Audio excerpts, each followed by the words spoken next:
Hey guys, welcome back. Another watch review, and today I have a Heuer Aquaracer Calibre 5. It's a 500-meter water-resistant watch, and if you've been in a watch community, you know that the watch experts like to call a Heuer garbage and whatnot, but you cannot escape from those prejudices. However, when I got this watch, when I got it and took it out of the box, I will show you the box later if you're interested.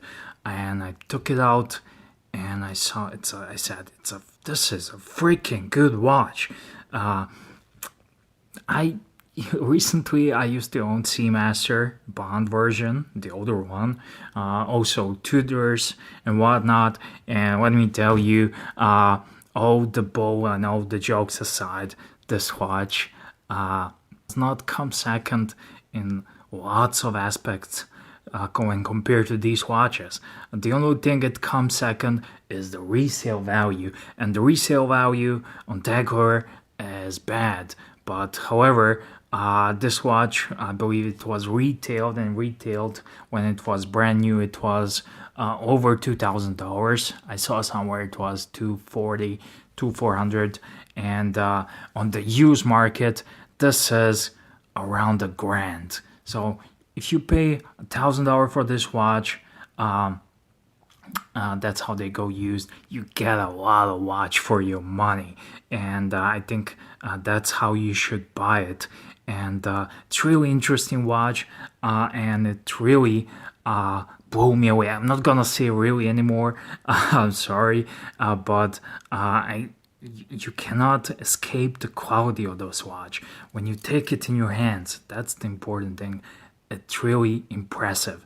It feels like a solid chunk of steel with the solid movement out there. Let me just show you the movement. This is a Tag Heuer Calibre 5, but we all know that this is ETA based movement with a little bit of a finishing, aftermarket finishing. Fit and finish is good and all that good stuff. But yeah, it has a see-through case back. It's 500-meter water resistance, and I don't know how this see-through case back affects that, but I suspect they did some testing with it. They even put a helium escape valve, and that's the only thing that this is good on any watch is that when some nerd asks you, "Oh, does it have an helium escape valve?" You said, "Damn right it has. Here it is."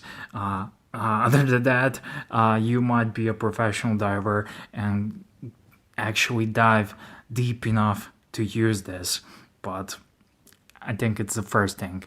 So yeah, Omega Seamaster has it, Tudor Pelagos has it, and lots of other watches have it, and it's really a watch that is a no nonsense. It's a great value, and on used market, this watch is a killer. It's a killer value, and I thought when I bought it, I got it extra cheap. It was a bargain. Oh, it's not a bargain, but I got it below going prices on use them, and I thought I can earn quick flip a couple $100 I can get off it, do a review and whatnot. But right now I'm having this one. This is a second week I'm having this one, and I don't want to sell it. I always have some watches I can sell and flip and wheel and deal, earn some cash, and acquire new watches for reviews. But I'm not having. I had to get rid of the Seamaster, and Seamaster was gonna be was. I had a plan that Seamaster will be my summer dive watch for lakes, for the pools, for the seasides, and I unfortunately had to get rid of it. I got my reversal, and sacrifices needed to be made. And when I got this one, I thought it will be a quick flip, and I'm gonna buy myself Orient 3 or Seiko SKS. But damn, I wanna keep it, and I will keep it. This will be definitely my summer watch that I'm gonna wear on the seasides to the pools. It has the looks, it has the quality, and it's not gonna break the bank. This is an awesome watch. You can see the quality of the bracelet. The tolerances are so high on this bracelet that when I had to insert an extra link on this one, I could not do it the way I normally do it, but I had to use a hammer and pins and put it out. And it's a pin and collar bracelet. Yeah, the first thing you notice on this watch, well, first thing I noticed on this watch is the dial at the bezel, and you cannot escape the cyclops here. And the date on the wrong side. But the wrong side, I suspect, and I'm not a designer, but it has a fairly large screw down crown, and when you have this one, it kind of offsets the crown if you would put a date magnifier here and the date, so it kind of nicely balances out. Lots of you gonna say, well, if it wasn't for the cyclops, it would be perfect, but hey, sometimes you need to see the date, and I don't mind it. Regarding this specific specimen, the bezel has an aluminum insert, and you can see a tiny little scratch on here. The loom pip here is loomed, and the loom is very decent. I will insert some footage of the loom, but I cannot stop looking at the dial. The dial is magnificent, and I love it. The screw down crown, it's solid. Overall, don't let them tell you this is a tech or a crap watch and whatnot. Grab one on the used market and see for yourself, and you can always flip it because they are so flippable. And the bezel, I love it. It's unique, it's a dial watch, and it does not look like a Submariner. You gotta respect that. And you can see the bezel here. It's very loud. This is a 120 click bezel. If some of you experts know better, or you can check in the specs, I will put a link in the description box. Amazon link, you can get it where you can get it. Try to find it, try to hunt it down. But overall, I think this watch is 43 mils. But hey, don't quote me on that. I will put some specs in the description of this video, so don't miss it. The log width is 21 millimeters, so that's kind of important to me, so I want to know that. And I think it's time for you to see it on my wrist. This watch is awesome. You can see I have 7¼ inch, but let's just call it 7½ inches diameter. That's 18½ centimeters, and this watch is just perfect for my hand. It feels solid.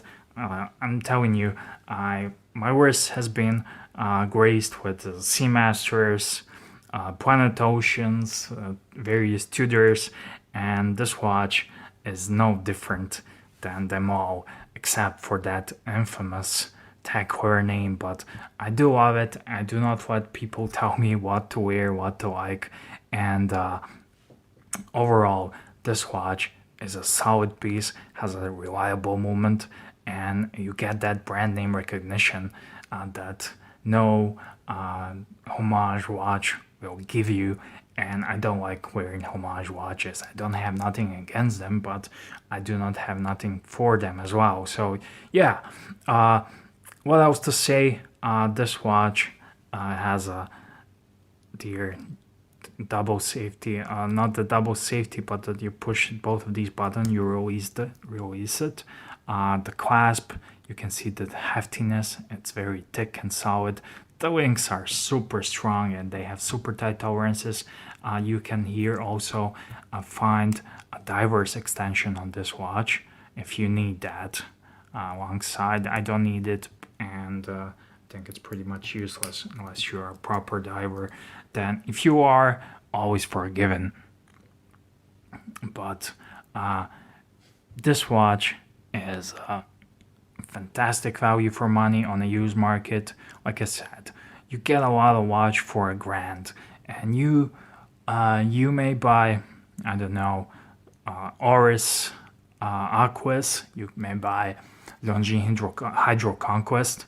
Hydro Conquest is, in my opinion, below Orisaquas, but Orisaquas is not below this watch. This watch is in some kind of a watch hierarchy, bigger, and will give you a lot of bang per buck. And like I said, at the moment of making this video, I checked the eBay prices, Amazon prices, and all the other online prices. Even Joma shop has this watch. It's around 2 grand, and I think for half of that on used market, you get a lot of watch. And I love the dial on this one. I don't know about you guys. I want to hear, do you have Tag Heuer in your collection? I reviewed recently Formula 1, and it's a good quartz watch. And this one is also. And you won't find me saying something is good unless it's good, unless I'm impressed. You can take that with a pinch of salt, but overall, I think I handled enough watches in my life and when I'm saying I'm impressed, I'm positively surprised by this watch. This is a bit newer one, and when I grabbed this out of the box, I said, fuck, this is a good watch. And there's no other way of saying it. It's a good watch. So if you want to check out what's in the box, I will show you. You have an outer cardboard box, and of course you have an inner fall weather box that you get here. Let me just get this fall weather box. You have some paperwork down here, which I got from the original owner. He bought it in Greece, actually. He has even some service history in here. You register now. You have here user's booklet, and you have a card, warranty card in here, and all that good stuff. So that's what you get with it. Inside the box here, you have looks like this. It's just a fall leather, and that's it. So yeah. So should you get Omega Seamaster Bond Professional? Well, damn, you should. But if you cannot, I will keep it. This is no lesser watch than those watches. So yeah. Also, this goes for Breitling and whatnot, but I don't want to always have that feeling that I'm trying to guide you and teach you something. But I don't know if you appreciate that or not, if that annoys you, but it's just my opinion. And I do like the watch. I got it. I paid my own money for it, and I'm gonna keep it, wear it, enjoy it. And I think if you've been following me all these years of making YouTube videos, I think that should be enough for you. So it's a good watch, solid watch, no nonsense watch, and that's it. Done.